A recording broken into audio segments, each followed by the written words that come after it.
Your return rate is not a number on a dashboard. It is a second business and you are running it at a loss.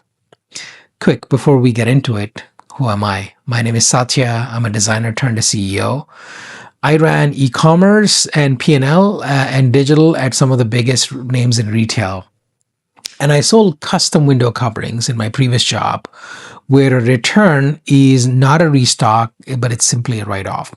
So let me tell you about the cost that's hiding inside the best sales month that you had. Last year, Americans returned about $850 billion of merchandise. That's about 16% return rate. Online typically tends to run a little higher, about 20%. And here's the part most brands get it wrong. They treat return as a neutral event, a sale that just did not stick. I believe it's not neutral. Return is a refund plus a cost. You give the money back, that is a refund. Then you pay to ship it back, inspect it, restock it, or write it off.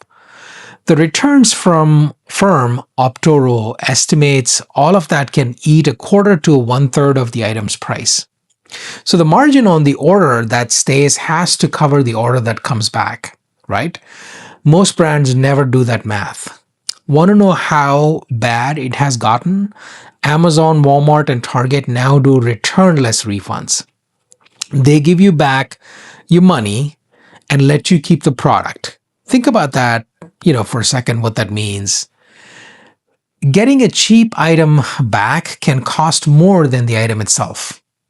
So a company would rather eat the whole thing than pay to recover it, right? That one fact is the whole problem. So here's what an operator typically does. Number one, stop measuring gross sales, measure net margin after returns.